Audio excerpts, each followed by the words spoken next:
The broadcast is now starting. All attendees are in listen-only mode.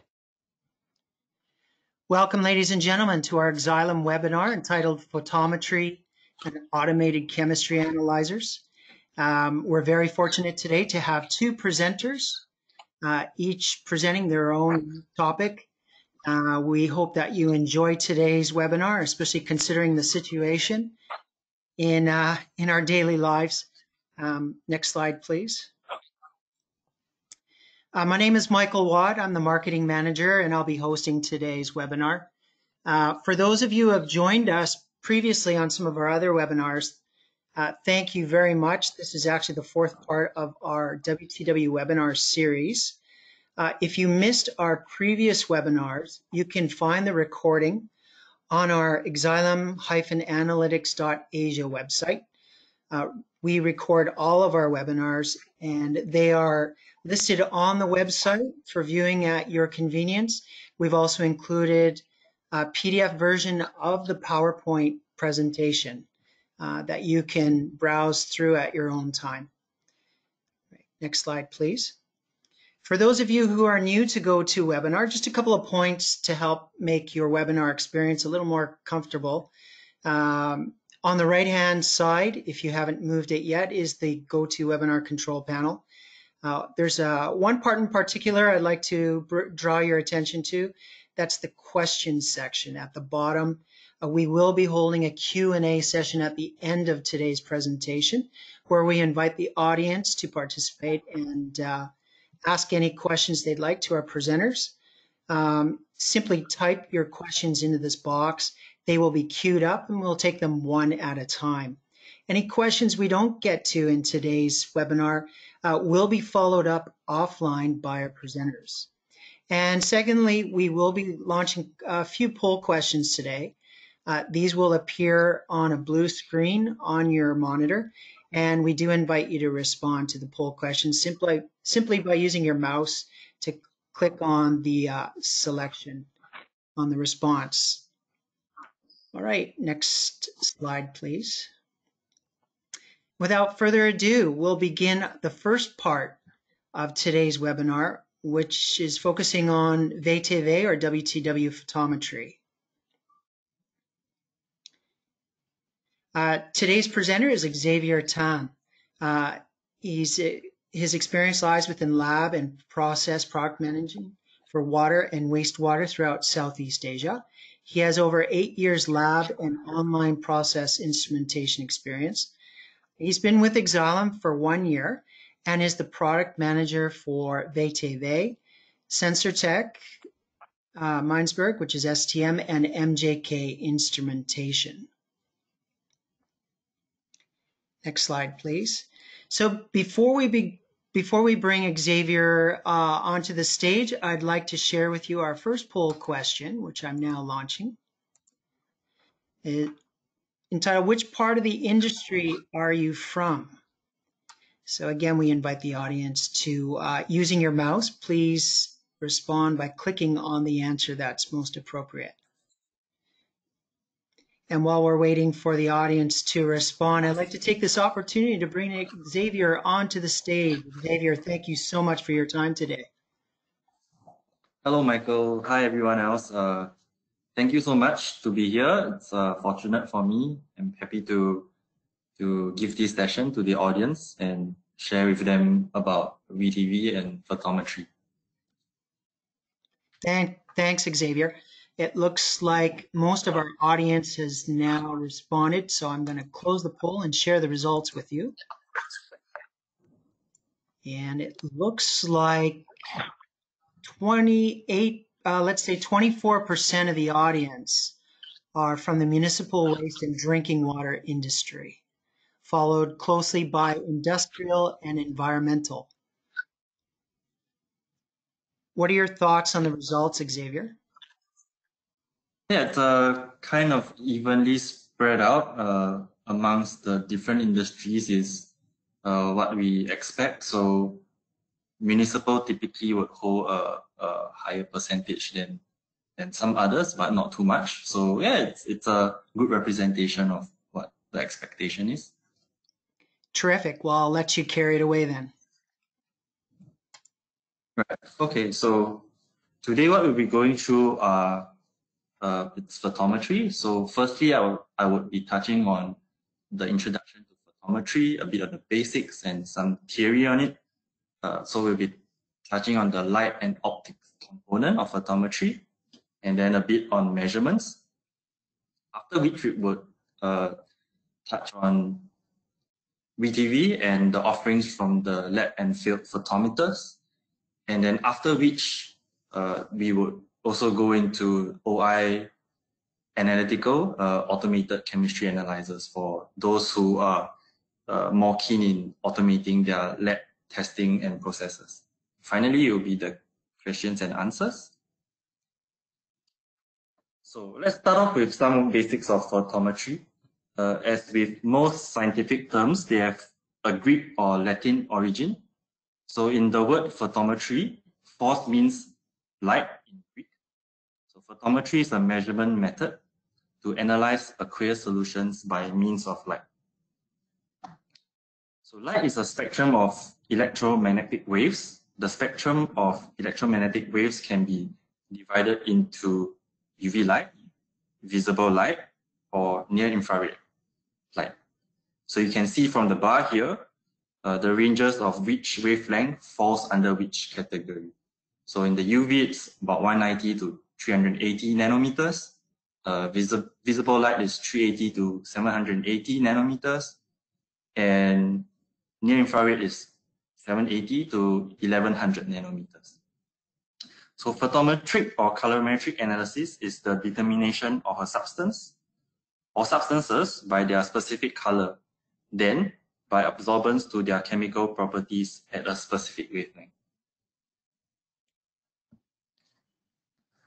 So these specific wavelengths are obtained by means of separating them from a light source. So LED being the most efficient, energy efficient, and thus have a lower intensity. Tungsten, also commonly known as halogen lamp. So these both are normally used for producing wavelengths in the visible light spectrum. Xenon flash lamp can be used to produce wavelengths both in the UV and visible light spectrum, and typically have an instrument lifetime durability. And deuterium is a bit special. It's a special lamp. Deuterium are most commonly used to produce UV wavelengths only and are typically costly. Then there are also different techniques to separate the wavelengths from the light source by one of these. So either a monochromator, polychromator, filter, and maybe some others as well.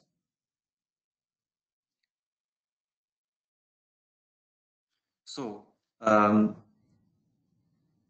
here is a bit of a representation of what WTW has in the offering. So you can look at the optics of some of the models that WTW has. So in the Photolab benchtop S6 or S12 series, so you can see we have a lamp or a light source over here, and then the filter to filter out the specific wavelength that is needed for the test.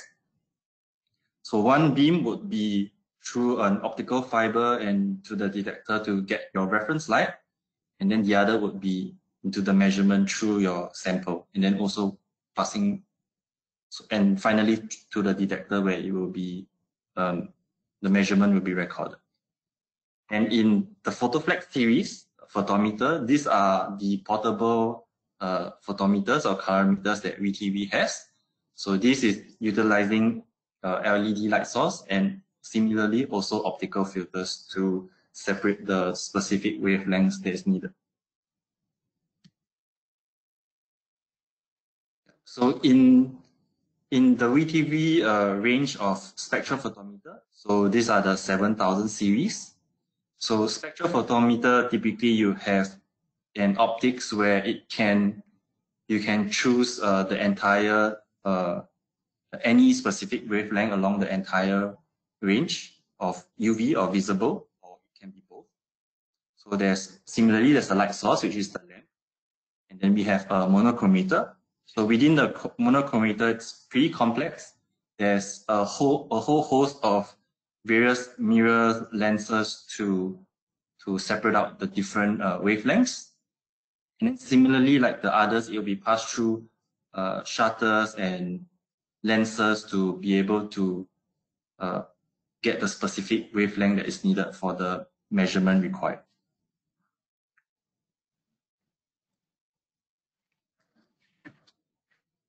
So what type of transmission is performed in UV vis? So typically in photometry, these are the main three terms that we would typically hear about. So it's a percentage transmission, absorbance, or concentration. So we will touch a bit on this in the next few slides. So transmission measurement or percentage transmission measurement is defined as a percentage of the intensity of the transmitted light against the intensity of the initial light. So that's the definition of the percentage transmission. So a small fun fact over here, transmission measurement can also be used to measure turbidity at 180 degree with the measurement unit as FAU, or what we call formazine absorbance unit, as opposed to the more commonly known method of measuring turbidity at 90 degree, where the units used is NTU or FNU. So that's nephelometric turbidity units or formazine nephelometric units. So absorbance is defined as the measurement of extinction of light. Each substance has a specific spectra, like the example shown here. So a concentration measurement is typically done by utilizing the wavelength with the peak absorbance from the specific spectra.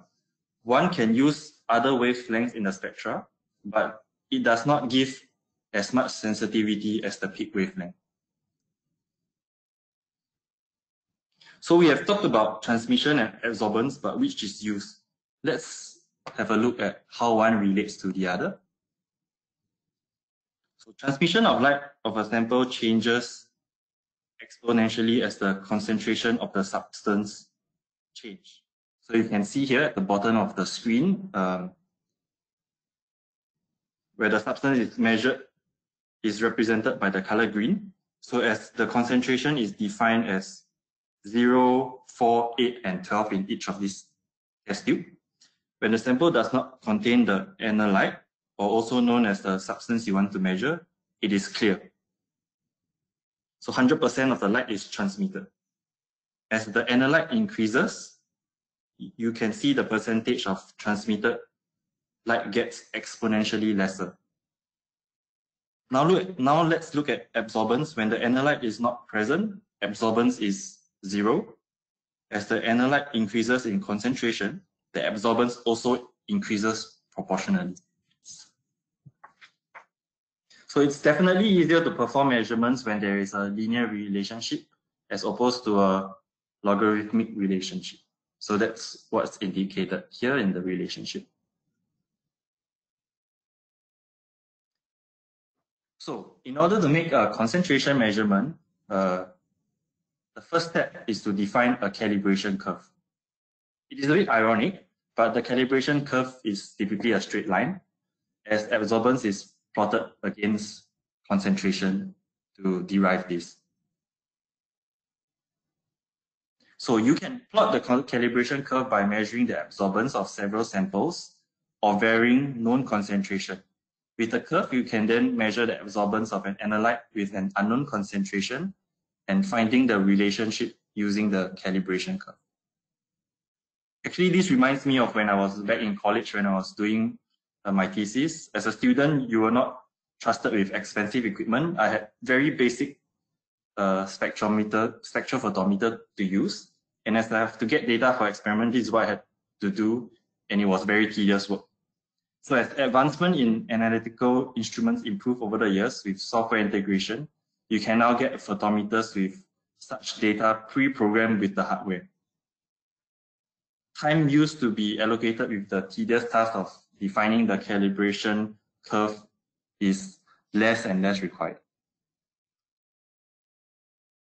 So there are also other minor details that are also pre-programmed into the software to make measurements become simpler and more accurate, such as reagent blank, changes in reporting units, and also sample blank in certain cases.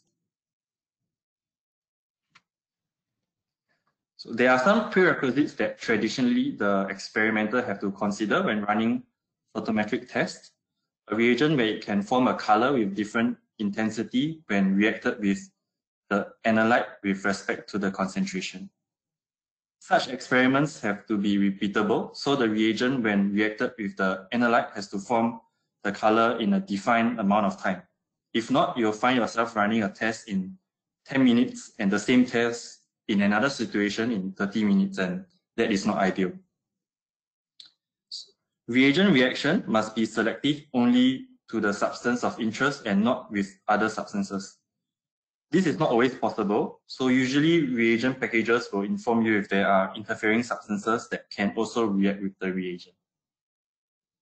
The color development from the reaction between the analyte and the reagent has to be stable for a good amount of time so that the experimenter is able to run the test in a photometer.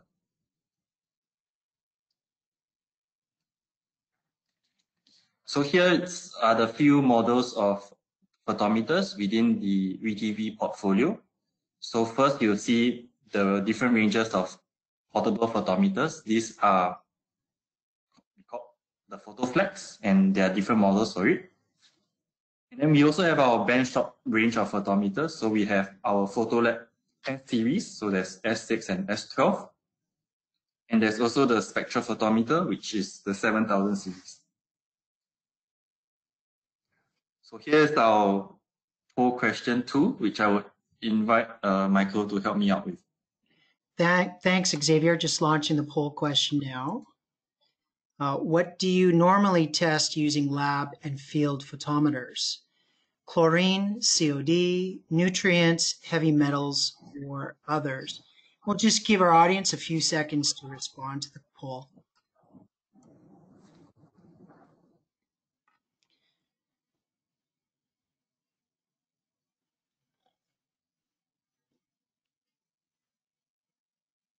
So Xavier, in your experience, what would you anticipate to be the most popular response? So typically, especially in our region here, I think a lot of the users, they actually test for chlorine, and there's a lot of users which also test for organic pollution. So that's represented as COD, which is a chemical oxygen demand, and for more developed nations, they may look further into nutrients measurement as they would like to determine pollution intensity or the health of the rivers and so on and so forth. So normally it would be between chlorine and COD and a small bit on the others as well. Okay, so it looks like most of our audience have completed their response. So I'll share the results. Looks like 41% are testing for COD, followed by nutrients, 34%. Yep, so that is as expected. I was expecting a bit more for chlorine, but chlorine is typically only used in certain industries, so that is okay. I think a lot more here of the audience are measuring pollutants, COD, which is commonly used, and nutrients as well, which is also an indicator of pollution. So yeah, these two go hand in hand. Terrific. I'll let you carry on. Yeah. So next we will touch on the Iphoto Flex series. So Iphoto Flex is our model for portable measurements. So you can look over here. We have on the left, you can see the Iphoto Flex standard. So standard is pretty much a portable colorimeter. So you can have reagent kits or test kits or powder pillow being utilized on this. And then we also have the Iphoto Flex pH model. So this is on top of the standard model. There is also the possibility of connecting a pH electrode to the meter so that you can also take a pH measurement as well as when you're out in the field. So you don't see yourself carrying two different equipments when you need to do a photometric test and as well as a pH, which is an electrochemical test. And then the third model, which is the Iphoto Flex third. So this model is actually on top of the standard. It also incorporates the possibility of a pH measurement when you attach a pH electrode. And on top of that, you can also measure a turbidity measurement. So this is using the Photometry measurement technique for turbidity. So for users that actually go out into the field frequently and have to carry multiple equipments to do these various tests, now you can actually you can combine all this into one equipment and then you can just carry this out for your field work or your off-site work. So what Iphoto Flex is commonly used for? So typically, in my 8 years of instrumentation, portable calorimeters is most commonly used for disinfection, such as chlorine and ozone. Disinfectants normally degrade quickly, so when removed from the process, so operators often would take the portable calorimeters to do the measurements in the field. So bringing the samples back into the lab would possibly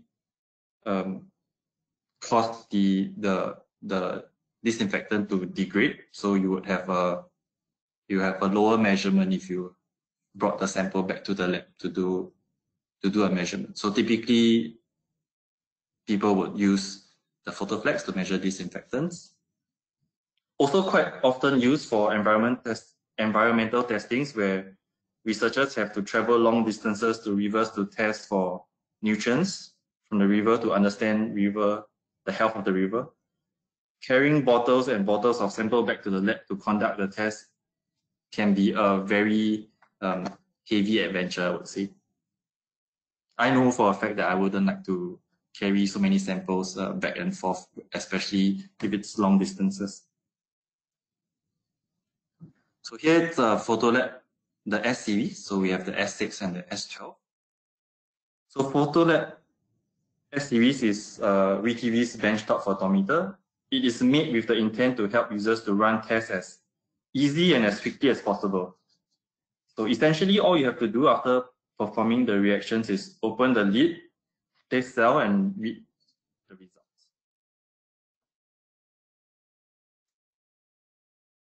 In WTW's photometer portfolio, it is the best option for measurements in the lab for routine tasks. It uses light source and a filter so that there is no moving parts as compared to a spectral photometer with a monochromator, for example. So when there are no moving parts, you will not face issues like misalignment problems.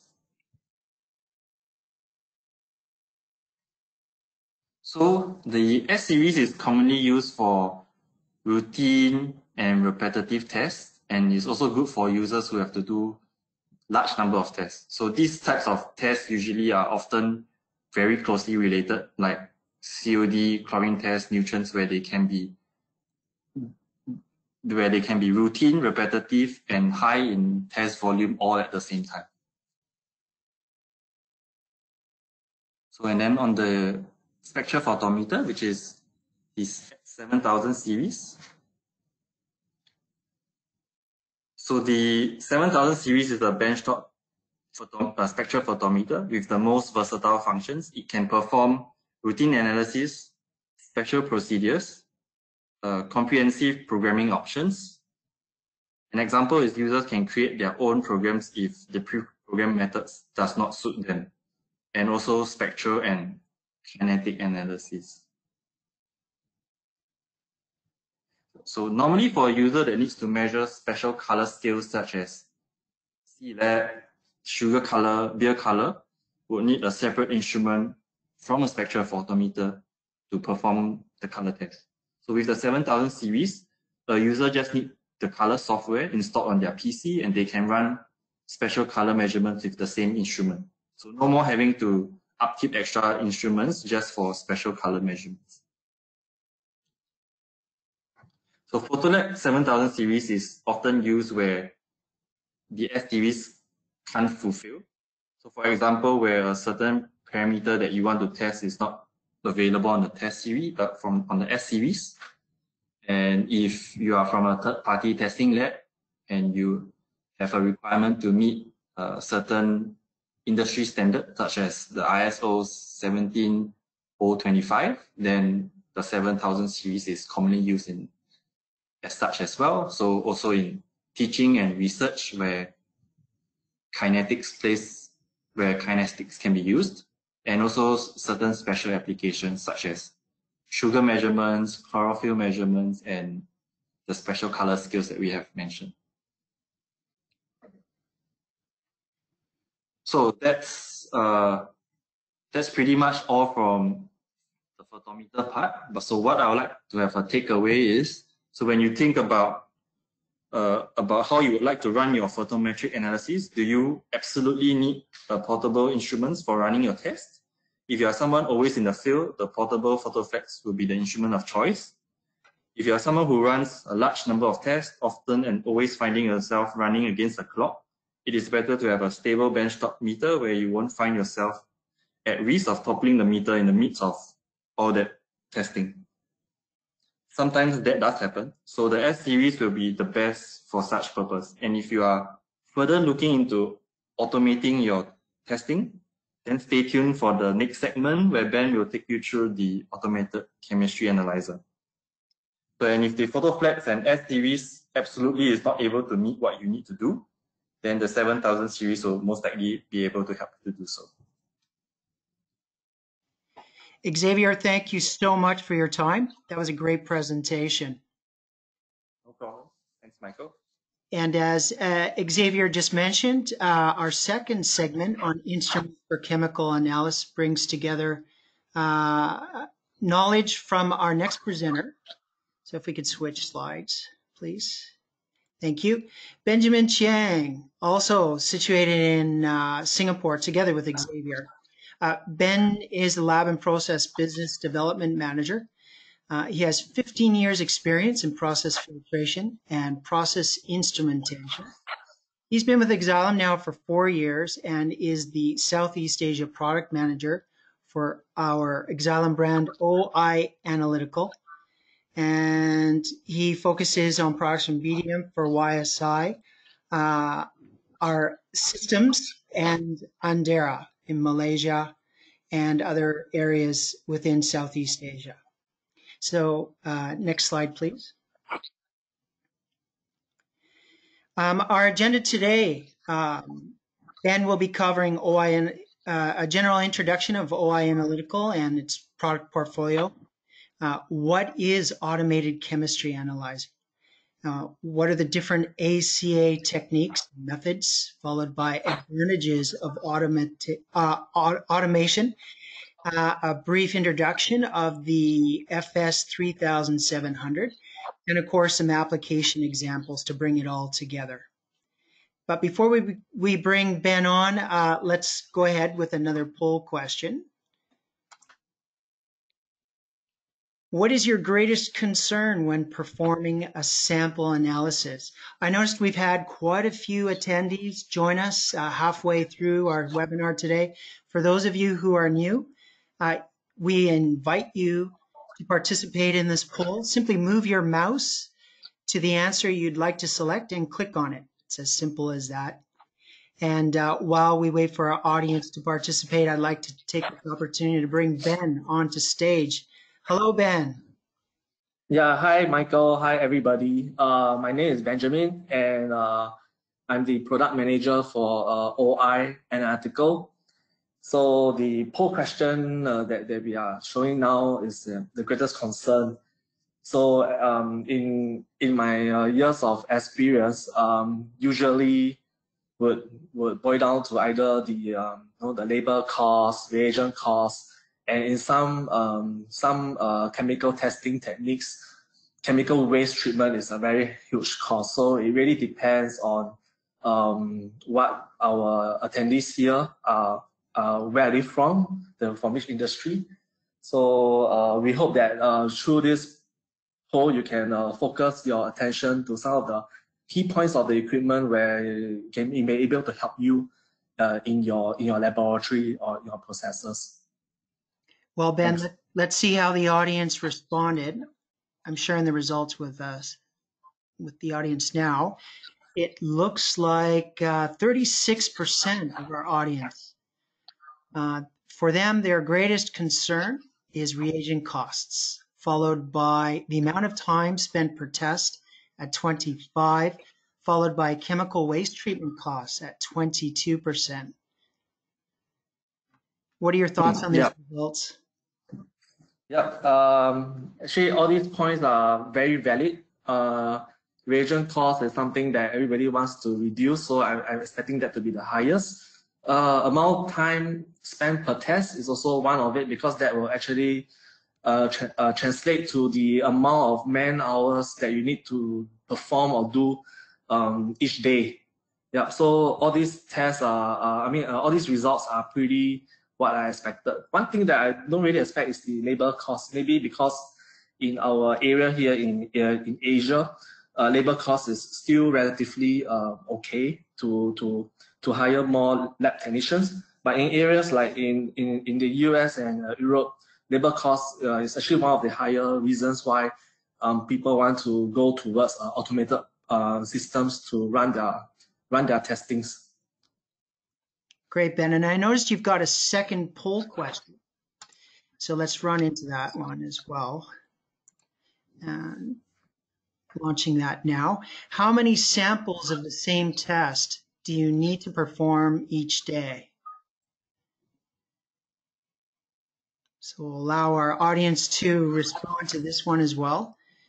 0, 1 to 10, 10 to 100 samples per day, 100 to 180, or over 180 sample testing per day. Yeah, so really depends. Like example, testing labs maybe up to a few hundreds, can even be up to 800 samples a day. So that's where the OI analytical solution comes in really handy. In areas where you have like 1 to 10 to 100, typically a single like a small lab in a pharmaceutical plant or a plant. But in the future, when let's say your wastewater plant starts to expand, then you have more and more testings. It could be in the hundreds. Yeah, so it's good to know. Although you are not running a lot of test samples, but maybe in the future you might look into getting an automated system. Great, Ben. Well, let's take a look at how our audience responded. 52% are responding with 1 to 10 samples per day, followed by 10 to 100. Looks like only 4% responded with over 180. Yeah, so I'm actually expecting more in the 10 to 100 range, which also suits the equipment depending on what kind of testing that you are doing. And maybe later if I can talk more things like cyanide analysis, something that you don't want to touch, then you can also look towards the automated chemistry analyzer. Yeah. Terrific. Well, thanks, Ben. We look forward to hearing about this. Please continue. Right. Thank you, Michael. So a little background on OI Analytical. We are a company based out from Texas, and we typically build our own equipment in the US, so 100% made in USA. What we have is TOC analyzers for both laboratory and online. We also have we also make gas chromatography detectors for GC manufacturers like Xylem and PerkinElmer, just to name some of our clients. We also make a cyanide analyzer. This is an online analyzer system typically used in mining, in gold mining typically, and is quite well used in that industry. and followed by the automated chemistry analyzers, where I will be talking more today. They're actually continuous laboratory flow analyzers for environmental applications, even for food and beverage applications. So I'll be touching a bit on those applications in the slides later on. So I will deep dive into what is FS3700, the Flow Solutions 3700. Okay, everybody is very familiar with the current process, the manual method process, where you have a reagent and you point to a sample and you have to do some reaction. Digestion might be needed in some chemistries, and then we put it into a cuvette and put into a spectral photometer to get the results out. So the manual methods are by nature error prone, because analysts can get tired if you have too much samples to do a day. So the results varies among the samples. Then the manual methods also limit the laboratory's ability to do more samples per day. So sometimes the lab technician has to be in front of the desk for the day just to perform that fixed number of tests. So with automated system, you can actually increase the number of samples that you can do per day. So we take the manual method process, and then we actually automate the testing. So we can actually run up to 360 samples in one run, and typically up to 2 kinds of chemical analysis in one run. So with all this done automated through this mixing tubes, and then the detectors, reaction occurs, and then the readings will actually be tabulated into the computer. So everything is done automated when after you set the system to run. So who should automate your sampling, your chemical analysis? Anybody who actually want to improve your laboratory efficiency in areas of like environmental sector, municipal waste, drinking water plants, agricultural industry, food and beverage, pharma, mining, petrochemical, and also academic research, where they have to do hundreds of samples in one day to get the result. So advantages of automating your testings will increase the productivity, will also decrease your labor costs, because you don't need to hire more lab technicians to perform the fixed number of tests. Automation will also increase your day-to-day reproducibility, because it's a standard method where it's run by the computer, run by the system. Then through that, you also reduce your reagent use, because everything is controlled, and also is in using a lesser amount of reagent and samples to get the test. So I can explain on that a little more in the later slides. It also reduces the cost of waste disposal, because you can consolidate all your waste into one and send it out for treatment. And therefore, through all these savings and increase in productivity, your analyst costs are reduced. And also all other relevant costs will also be reduced. So all this translates to saving more money, saving more time, and actually not throwing away your time and money. So we did a rough calculation. This is the reduction calculation that can be done through automation.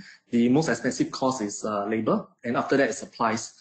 So the automated analyzer will help you do more samples in less time, increase the amount of time for you and for your staff to spend more important things like doing more tests, reporting, and paperwork. Then the automated system also uses less reagents, generate less waste than manual methods. Yeah, so this is not about getting rid of your lab technicians, but it's more like freeing up their time so that they can do, they can prepare and run more samples, or you can actually do something else more productive besides doing the testing repeatedly. So two important automated chemistry technologies in the market, which really boil down to the continuous flow methods and also the robotic methods. So a bit more to talk about the continuous flow, we actually can divide it into two groups, which is the we call it the SFA, segmented flow analyzers, and also flow injection analyzers.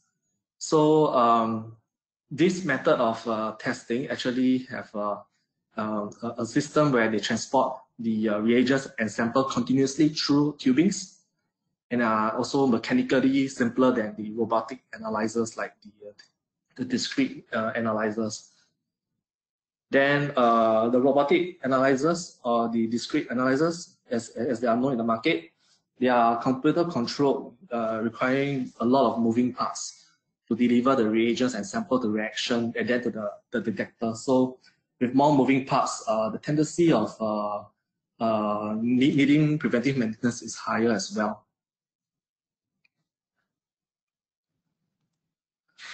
So this is a slide on reagent use being decreased by through automation. If you're using, this is like a typical test where you need like 25 milliliters of reagent using manual methods. With the flow method, you can actually reduce that to about 1 to 2 milliliters per test. And for the robotic discrete methods, it can usually reduce further. But like I mentioned earlier, the robotic systems are very have more moving parts and is very costly to procure. So we are right smack in the middle where the flow methods can actually be a good solution to automate your process. Then the waste generation, this is a waste generation chart. So in a typical test with the sample and the reagents, you have like 100 mLs. If you're using manual methods, the flow methods can actually help to reduce that to below 10 or like 5 milliliters per test. So this chart illustrates the waste reduction experience when automating. The waste disposal is actually a hidden, sometimes unquantifiable cost.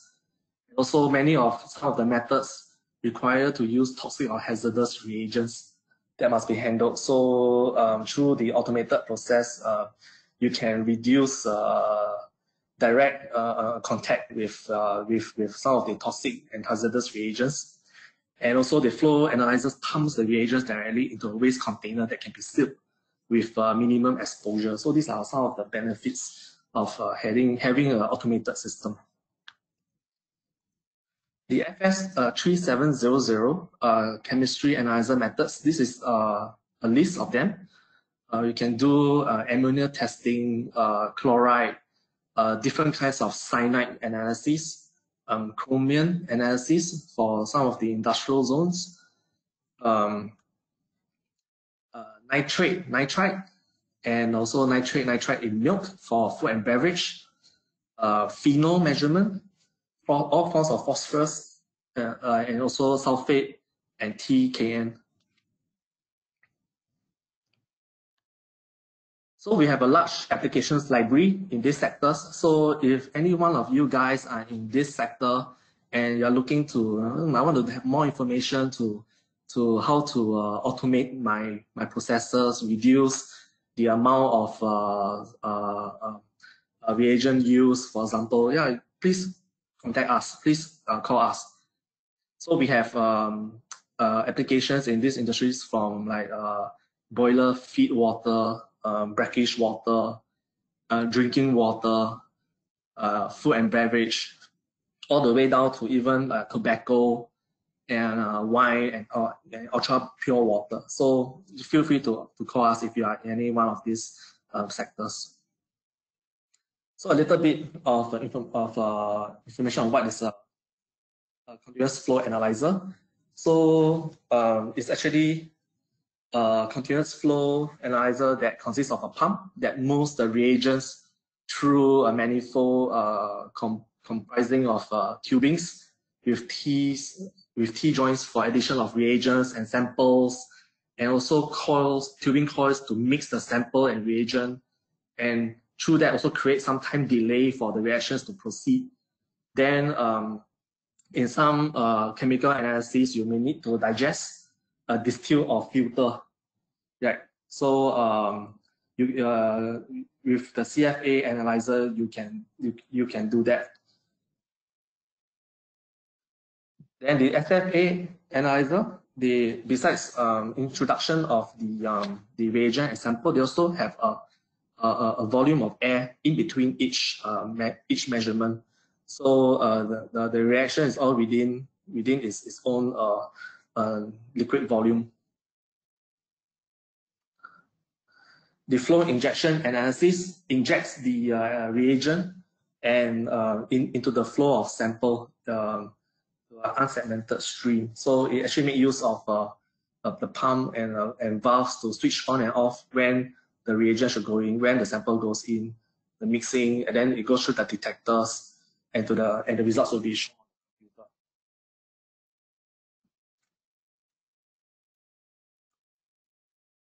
So first look of the FS3700. This is how the analyzer looks like. It's a linear logical layout.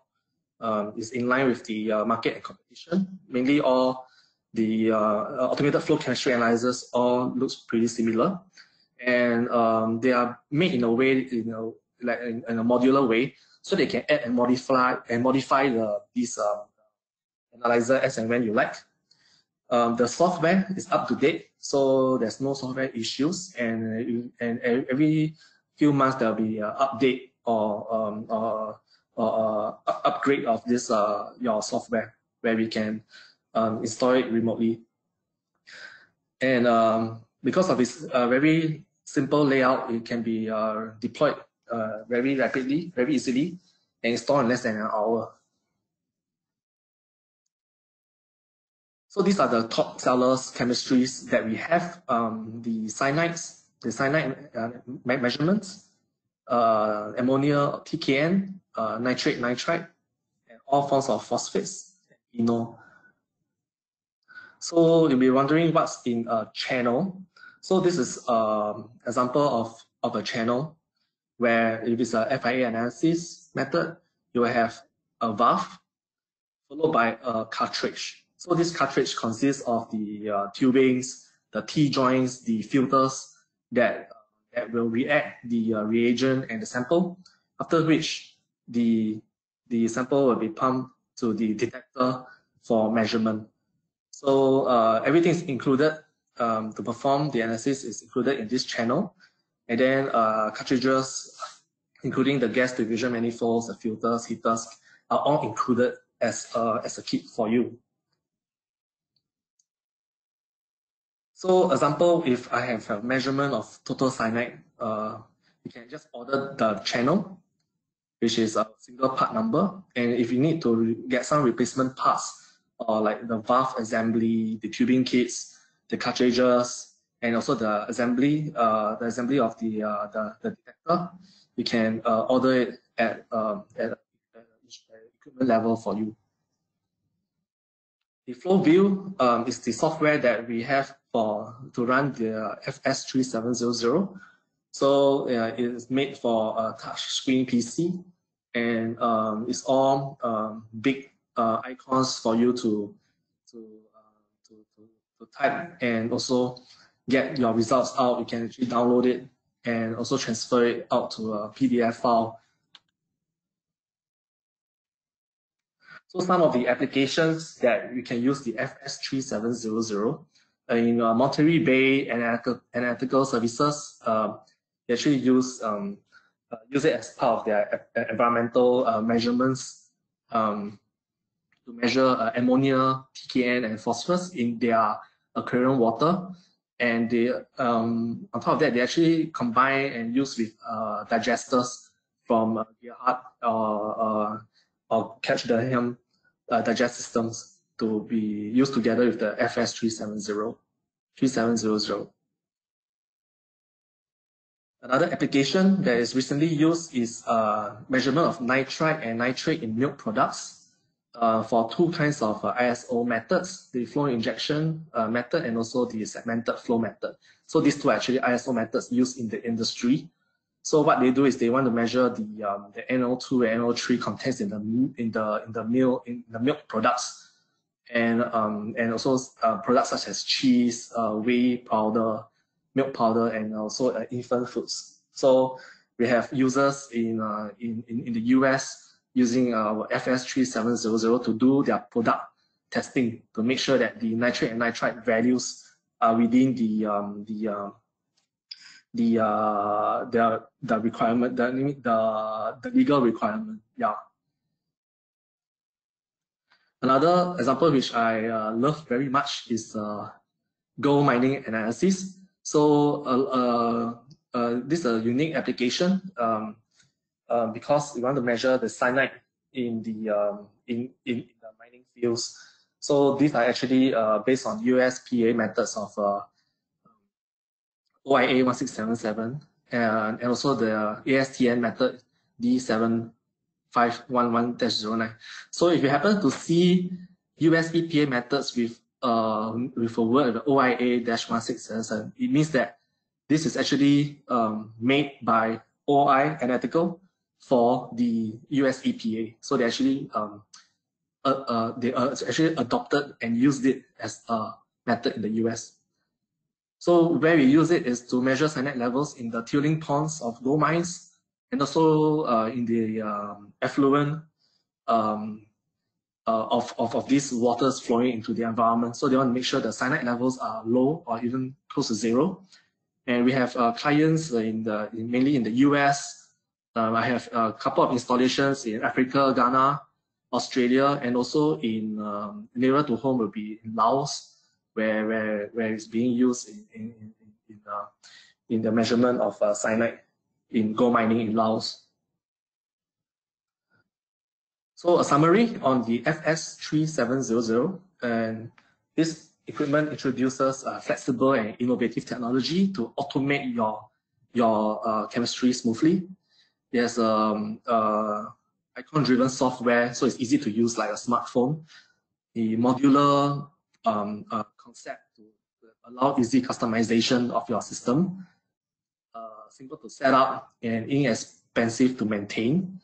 High sample throughput up to 360 samples each run, and can handle complex matrices that analyzers can't process. You have minimum operator involvement. Once you set your 360 samples, you can let it run the whole day and move on to other jobs. Then finally, the FS3700 handles a wide range of chemistries, common chemistries such as total and free cyanide, NO2, NO3, ammonia TKN, total phosphorus, and low-level orthophosphate. Yeah. Ben, thank you. Yep, thank you so much for that presentation on the FS3700. And before we get into our final Q&A session, I'd just like to invite the audience to participate in our last poll question. This is, would you like Xylem to contact you to discuss our photometry and chemical analyzing solutions? For those of you who would prefer to talk directly with Xavier and Ben, simply indicate here, and we will definitely follow up with you offline at a later date. We'll just give a few seconds for our audience to respond to this poll question. And next we have our final Q&A session, question and answer session. Again, on the control panel of GoToWebinar, there's a question panel. Simply type your question in there, and that gets queued up on our side, and we will share those questions with Ben and Xavier, and they will answer your questions here in the webinar. So thank you all for responding to the poll. I will close that. And on our final slide, again, if you prefer to contact Xavier or Ben directly, their email addresses are displayed on this final slide. And again, if you'd like a recording or more information about any of our other webinars, please visit our website at xylem-analytics.asia. We do record all of our webinars, and we also upload a copy or a PDF version of all the presentations. So you can both watch or read the presentations at your own leisure. All right, we do have some questions coming in, and actually there's a very popular question. Will you share a copy of the presentation? Yes, we will. Again, there is a follow-up email that will be sent out in approximately 30 to 60 minutes. In that email from GoToWebinar, you'll find a link to the webinar, as well as a certificate. We get a request from quite a few attendees for a digital certificate proving that they actually attended this event. And again, the PDF version of this PowerPoint will be displayed on the website. All right, let's jump into the question session. Ben, I think this first one is for you. What is the lowest detection limit for cyanides using the cyanide analyzer? Okay. That's a very good question. Unfortunately, I don't have the values with me now, so I will get back to you on the lowest detection limit of the cyanide analysis. Terrific. So we'll follow up offline with this individual from our audience. We do have your email address. Have no fear, we will follow up. Next question again, Ben, is for you. Does the FS 3700 handle WAD cyanide? Yes, it does. It does. So we can actually discuss more on that. I have a number of installations where they use WAD's cyanide analysis. Yeah, so the answer is yes. Terrific. Next question, how many channels can be used in the continuous flow analyzer? Okay, right now we can only have a maximum of 2 channels for each run. So if example you need to measure 4 channels, then you can either get another unit to run together with the software. So meaning to say you have one computer to run 2 systems, that one is possible. Or you can run the first run with the first 2 sets of chemistry, and then probably later in the afternoon you can switch out the channel to run another run of chemistries of the 3rd and the 4th one of your choice. Thanks, Ben. Yeah. You're quite popular here, or rather the FS 3700 is. The next question concerns the software. Do you offer training camps or private training on how to use the data effectively or the software effectively? Yes, we do training. So in an event where you do order 1 unit, depending on the location, we can actually include the training program together with it, or you can come down to one of the installed bases around Southeast Asia with another dealer to do this training. Thanks, Ben. Can the photometer run without reagents? So Xavier here, I'll take it. So I assume that would be the WTW photometers. So for certain parameters, it is possible to run without reagents. So that would depend on what they would need to measure. So the answer is yes, but to go into specifics, we would have to understand what is required, what kind of parameters or measurements are required from the customer. Great, thanks, Xavier. So to that customer who asked the question, we will reach out to you offline and help to identify exactly which reagents you're concerned about. And we're at the hour. It looks like this is the end of our webinar. Thank you to everyone who attended. Again, if you have any questions at all, please feel free to reach out to Xavier Tan or Benjamin Chiang. And also anyone who did indicate that they wanted to be contacted, rest assured we will be following up with you directly offline. Xavier, any last words? Yeah, so thanks for the audience and them taking the time to join our webinar. So fortunate to share this, have the sharing session with you guys, and thank you. Great. And Ben, how about you? Yeah, so thanks everybody for your time to take a time off to join us to know more about what Xylem Analytics can provide, and also some instruments that you may not have heard of, but we do have a number of solutions. So just feel free to email us, contact us, and we will be able to find a solution for you to help you in your work. Terrific. Thank you, Xavier and Ben, once more, all the way from Singapore. And to our audience, thank you again, and be safe out there. Thank you. Goodbye, all. Ciao. Bye-bye.